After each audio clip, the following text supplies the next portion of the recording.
Welcome to my class. I'm Drew Collop. In today's class, we're going to examine the graphing of linear equations. In previous lectures, we've looked at the basics of graphing, and we've examined how to plot data on a graph. In today's lecture, we're going to focus on graphing linear equations. Linear equations are straight lines. When graphing a linear equation, technically, all you require is 2 points. So for a linear equation, you need a minimum of 2 points. Connect those points, and you have your straight line. That being stated, I would always advise you graph a third point, just to make sure. If we have 2 points here, and we graph a third point, we can see we get a straight line. However, if you graph 2 points and you have a third point like this, you can see this is not going to be a straight line. Take the extra effort, graph your 2 points, and then graph a third one, just to verify, in fact, that you do have a straight line. In the previous lectures, when we graph something, we created a table of values. We selected a value for x, we plugged it into the equation, we solved for y. We got a set of ordered pairs, and then we plotted all those data points onto the graph, and then connected it with a smooth curve. That is one way to graph, but there are easier ways to graph. One way to graph is to use your x and your y intercepts. Let's start with that today. So what is an intercept? Intercepts are places where the line crosses either the x or the y-axis. As an example, let's show you what I mean. So here is a straight line, and you can see it crosses one axis here, and it crosses another axis here. This would be your x-intercept, and this would be your y-intercept. So this is the spot where your line crosses one of the axes. Your coordinate for the x-intercept, you will have a value of x, but you will have 0 for y. For your y-intercept, it's just the opposite. You will have 0 for x, but you will have a value for y. Moving forward, we're going to call this value b. You'll see why in a few moments. One way of expressing a linear equation is in standard form. This is when we have a times x, so a is the coefficient on x, plus b times y. B is our coefficient on y, and that's equal to c. This is some sort of constant. As you can see right here in example 1, this is a linear equation, and it is written in standard form. How can we tell it's a linear equation? We can look at the variables. Our exponents on x and y are both 1. Therefore, this is called a first-degree equation. This will be a linear equation, also known as a straight line. So instead of creating a set of ordered pairs, let's use my x and my y-intercept to graph this equation. To find the x-intercept, remember your x-intercept is going to be an x value, and your y value will be 0. So I can set y equal to 0, then solve for x. So let's do that now. So we have 3x plus 2y equals 6. We're going to set y equal to 0. So I'm going to substitute in 0 for y. We then solve this. 3x is equal to 6. Divide both sides by 3. Your 3's cancel each other out. And here I get x being equal to 2. Therefore, my coordinate here is going to be 2, 0. This is my x-intercept. Let's do the same for my y-intercept. Your y-intercept will be of the form 0. I'm going to call this b. You'll understand why later on. We're going to set x equal to 0, then solve for y. 3x plus 2y equals 6. And now I'm going to substitute in 0 for x. So I'm going to replace the x with 0. This gives me 2y is equal to 6. Divide both sides by 2 to isolate y on its own. Here I get y being equal to 3. So my y-intercept is going to be 0, 3. Let's now graph that.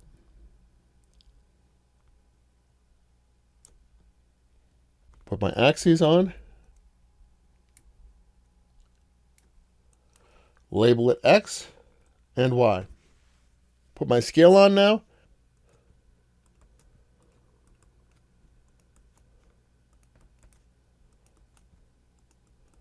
We'll just use a standard scale here. Every one box is equal to 1 unit. And then we will plot these 2 points. So first we will plot my x-intercept. So this is at 2, 0.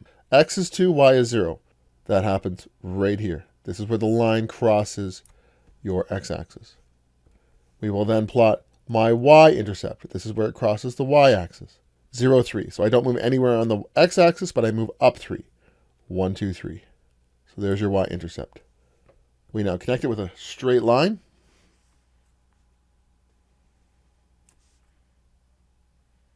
And there you have it.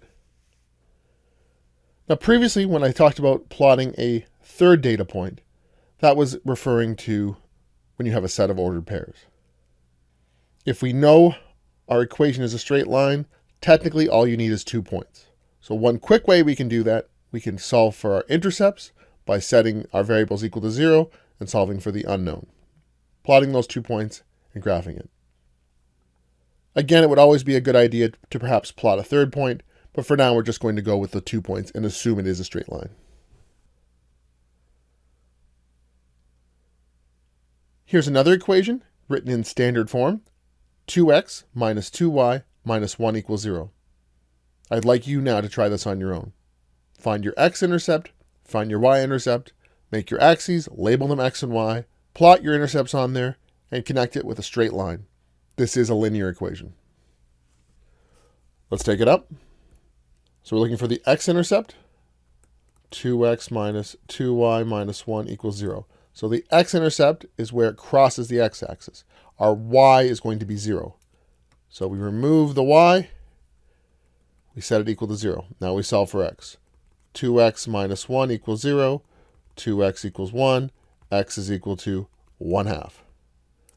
In this case here, we have a coordinate 1/2 and 0. Now we'll solve for our y-intercept. 2x minus 2y minus 1 equals 0. So the y-intercept is where it crosses the y-axis. So there's no movement on the x-axis. So to solve for the y-intercept, I set x equal to 0 and solve for y.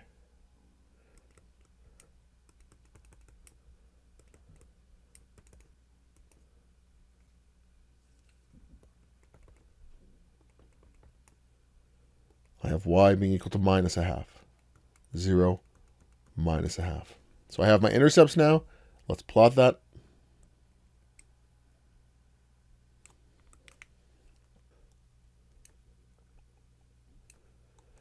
Don't forget to label it x and y.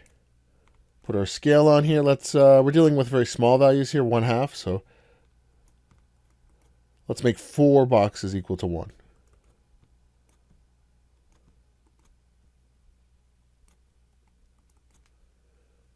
Plotting that on the graph now.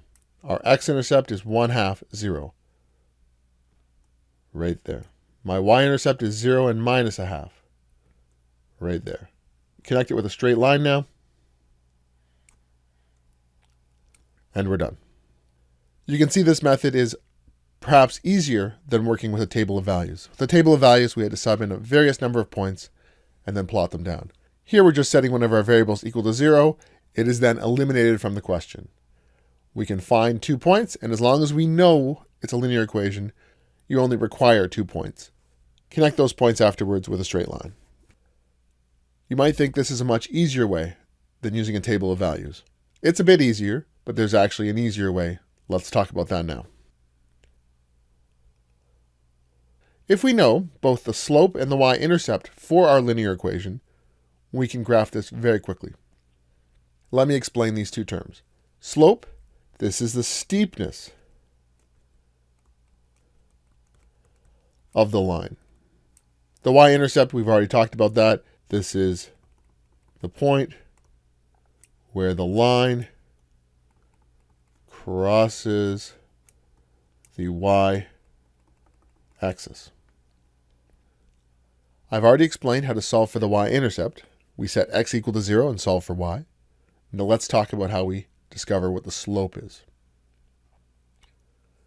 So your slope can be found on a linear equation by moving from one point to another.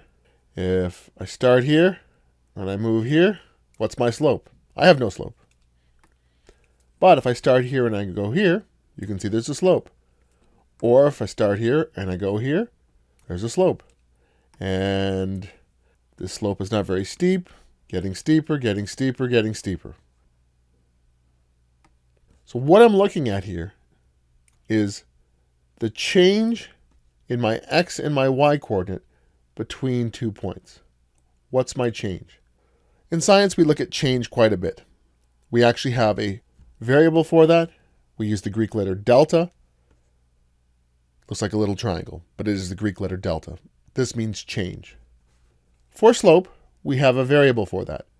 We call it m. And slope is equal to your rise divided by your run. To clarify that, your rise, you're talking about your vertical axis. So this is your change in y, so delta y, over your run, and this is where you're moving horizontally. This is your change in x. If this is one coordinate, x1, y1, this is my other coordinate, x2, y2, then I can determine my slope by taking where I end up minus where I started from, divided by where I end up minus where I started from. So this is one of those equations you should probably commit to memory. You're going to use this quite a bit. The biggest mistake students make is they flip this around. They put the x's on the top and the y's on the bottom. So try not to do that. Again, one way to remember that is rise over run. Let's take this equation here. In a previous lecture, we used a set of ordered pairs to graph this. Let's examine this equation and see if we can determine what the slope of this equation actually is.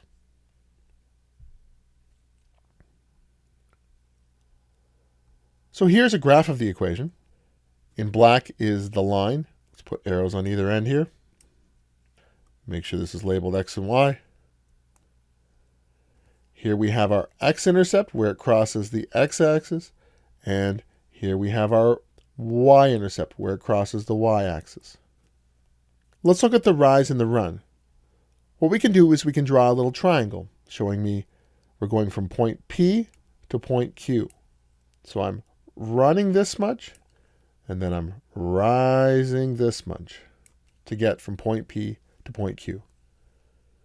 What's my change in my run? I started at -1 and ending up at +2. The difference between those two is 3. My rise now, I'm starting at -3 and I'm going up to +3. What's the change in my rise? It's going to be 6. So we have our slope is equal to my rise over my run. This is my change in y over change in x. My change in y was 6. My change in x was 3.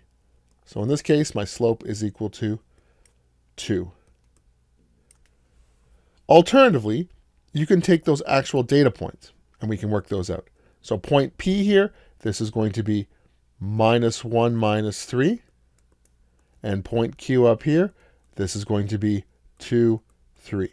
Slope is equal to rise over run, which is equal to my change in y over my change in x. And I said earlier, y2 minus y1 over x2 minus x1. It actually doesn't matter which point you select as your first and your second point, as long as you don't mix it up. So if I make this x1, I must make this y1. If I make this x2, I must make this y2. I could have also said that this top one was x1 and y1, and this bottom one was x2 and y2, as long as I don't mix and match that set of ordered pairs. Let's plug those values in. Our y2 is 3. Our y1 is -3, and I'm subtracting them. Be careful. it's minus y2. y2 is a negative, so minus minus. This will end up being a positive value. On the bottom here, x2 is 2, and x1 is minus 1. Again, make sure you put those negatives in. 3 plus 3, 2 plus 1, 6 over 3, which is equal to 2. Same answer as we got from before. So in both methods, we determined that the slope is equal to 2. Something I want to point out here, y equals 2x minus 1. Notice this value here is 2. That's not a coincidence. Y equals mx minus 1. As long as your y is isolated on its own, the coefficient on your x variable will be your slope. So if you're given the equation, there's no need to do rise over run. You can just read off directly that my slope here is 2. Again, what does this mean? My slope is 2. Slope is equal to 2.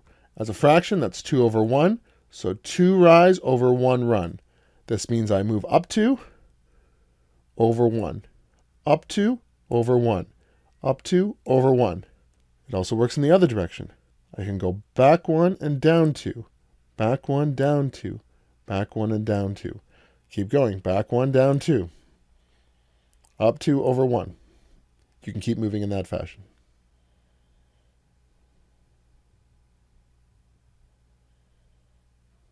I'd like you to pause your video and give these a try right now. So find the slope of these two lines. Let's take them up. Slope is rise over run. What's very important here is that you see it says it's a straight line. It drops half a unit as it moves 1 unit to the right. So this is dropping down a unit and moving to the right. So this is going to be a negative value. This is going to be a positive value. So it drops half a unit. My rise, I'm going down a half unit every time I move 1 unit to the right. This is just going to give me negative a half. Let's try the next one. Here we have 2 data points.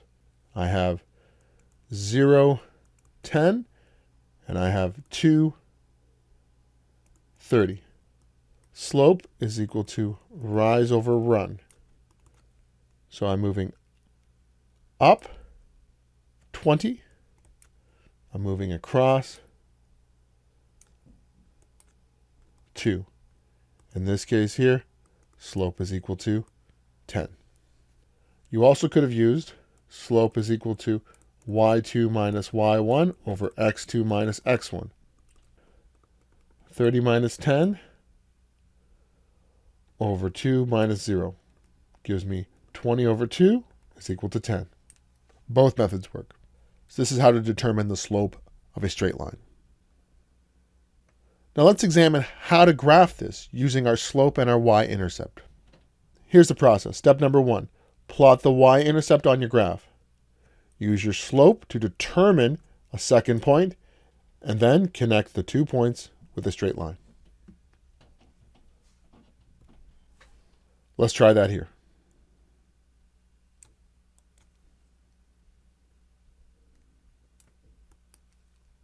Make sure you label your axes. Let's put our standard scale on here where every box is worth 1 unit.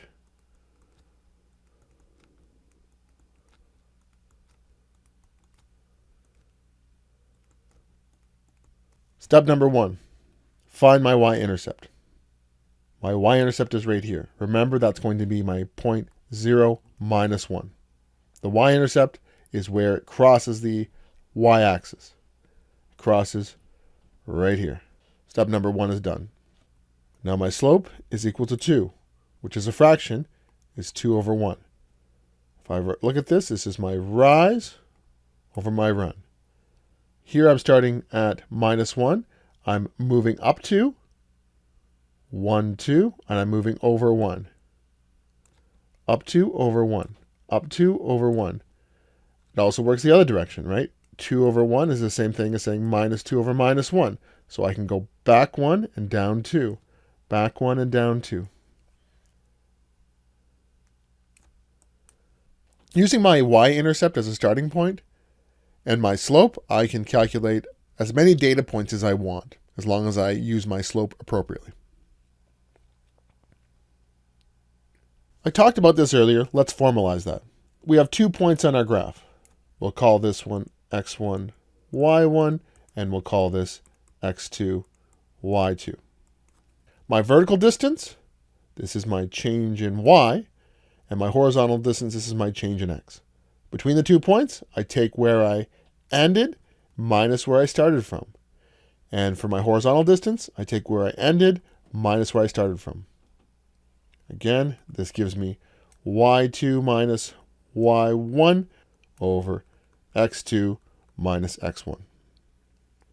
Again, this means the same thing as change in y over change in x, which is the same thing as my rise over run. Please remember, your y values go on the top, and your x values go on the bottom. That right there is the mistake students make all the time with this. They invert that fraction. They say it's run over rise. No, remember, it's rise over run. My rise is my vertical change, my y variables. My run is my horizontal change, my x variables. With this equation, we do not require graphing to determine the slope. Let me show you. Find the slope of a line connecting these 2 points together. So slope is equal to rise over run, which is my change in y over my change in x, which is y2 minus y1 over x2 minus x1. To make sure you don't mess this up, I would advise you to label these. I still label mine. So what is y2? y2 was 2. What's y1? It is 7. On the bottom here, x2 is 4, and y1 is 3. Work that out now. 2 minus 7 minus 5. 4 minus 3 is 1. So my slope here is just minus 5. But if we look at this, this is my rise. This is my run. This means I move down 5 units every time I move forward 1 unit in the positive direction on the x-axis. If I was to graph this, it would look something like this. It's moving down quite steeply. Every time I move forward 1, I move down 5. It's a negative slope. Remember what I said earlier regarding my points. 3, 7, and 4, 2. When I solved this problem, I made this my second point and this my first point. Let's just swap that around. You can see it doesn't matter. We'll make this x2 and y2. We'll make this x1 and y1. As long as this is 2 and this is 2 and this is 1 and this is 1, you'll get the same answer. So we have y2, which is 7, minus y1, which is 2. And we have x2, which is 3, and x1, which is 4. Gives me 5 over negative 1, which is the same as saying negative 5. Again, we have our rise and we have our run. This means we move up 5 every time we move back 1. Gives you exactly the same line. I'd like you to now try 8 on your own. Determine what the slope of the line is connecting these 2 points. Minus 3, 4, and 5 minus 6. Give that a try now.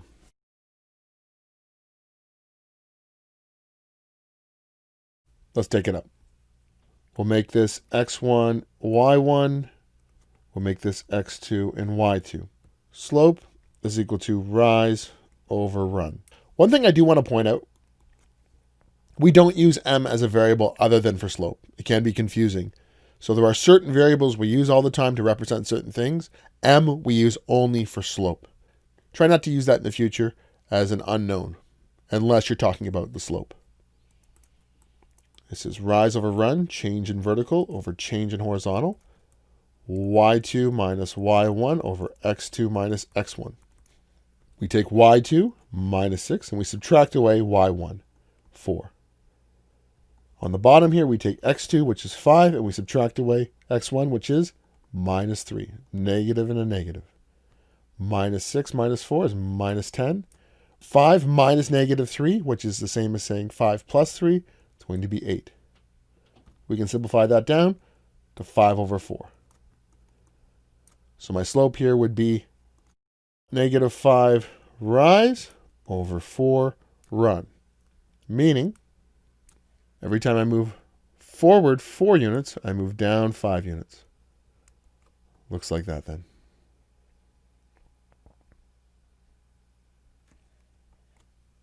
Up to this point, we've been talking about the equation in standard form, where we have x plus y equals a constant. Let's pull it all together, standard form, slopes and y-intercepts, and we're going to look at the equation in a different form, in slope-intercept form. Let me explain that now. What I'm going to do is I'm going to derive the equation for you. I'll never expect you to do this, but let's start with the equation. Y equals qx plus p. So x and y are our standard values, but we don't know what our q value is, and we don't know our p value. Q will be the coefficient in front of x, and p is a constant. Here, let's pick 2 points on the line. So we have point 1, which is going to be x1, y1, and we have point 2, x2, y2. If I sub in my values here now, so my first value will be x1. If I sub that in to my equation, here my equation is y equals qx plus p. I'm going to substitute in x1 right here. So I remove my x and I put in x1. What does it tell me? Y is equal to all of this. So what I can do is I can put that as my second point in. qx1 plus p. Do the same thing on the bottom here. x2, we sub that in to the equation, and hopefully you can see we'll get qx2 plus p. Just bear with me for now. Let's determine the slope from these 2 points. Slope is rise over run, which is my change in y over my change in x, which is going to be y2 minus y1 over x2 minus x1. Here I have x1, y1. Here I have x2, y2. We sub in those values now. So I'm subbing in y2, this whole thing. qx2 plus p minus y2, which is this whole thing here, minus qx1 plus p. Notice I have to keep it in brackets because that negative sign will be applied to both those terms there. On the bottom here, we have x2 minus x1. x2 minus x1. Let's work that out. qx2 plus p, distribute the negative sign, minus qx1 minus p divided by x2 minus x1. Notice we have plus p and we have minus p, so they will cancel each other out. When we cancel out the p's, we get qx2 minus qx1 over x2 minus x1.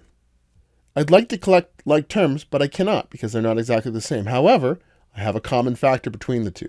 Let's factor out that q. q, x2 minus x1 divided by x2 minus x1. Notice I have the exact same thing on the top and the bottom here. They cancel each other out. Notice what I get here now. M is equal to q. M is equal to q. What was q? Scroll up here. Q is the coefficient on your x. So here I showed you mathematically a proof for why the coefficient in front of x is your slope. My y-intercept, we set x equal to 0, we solve for y. The equation we had, y is equal to qx plus p. We set x equal to 0, y is equal to q times 0 plus p, so y is equal to p. Therefore, if x is equal to 0 and y is equal to p, I have a data point here of 0, p. What is p? P is the constant. That is our y-intercept. As a result, we get an equation. Y equals mx plus b. This coefficient in front of x, this is your slope, And this value here, the constant, this is your y-intercept in the form of 0b. You can see here now that if I'm given a formula that is in standard form, for instance, if I'm given 2y minus 6x minus 4 equals 0, this is in standard form. Let's rearrange this and put this in slope-intercept form. How do I rearrange it? I want to make sure I isolate y on its own. I'm solving for y. So 2y is equal to 6x plus 4. Get rid of the 2 by dividing both sides by 2. These cancel out. When you do that now, y is equal to, I can split this up, 6x over 2 plus 4 over 2, y equals 3x plus 2. Then I can determine my slope and my y-intercept. Once I have it in this form, I know my y-intercept is going to be 0, 2, and my slope is going to be 3. I can put this point down and use my slope to calculate the other data points. This will be the topic of our next lecture. So in today's lecture, we examined graphing of linear equations. Prior to this lecture, we used a table of values to create a set of ordered pairs. We then plotted all those values. When dealing with a straight line, all you really need is 2 points. We started by determining the x and y-intercept and using that as our 2 data points to graph. We then moved on to examine what the slope of a line is. And finally, we built the equation y equals mx plus b. If you can rearrange your formula into this format, you just read off your constant, that's your y-intercept, plot that, and then use your slope to find the other points. We will be doing that in our next lecture. That's all for today. Until next time.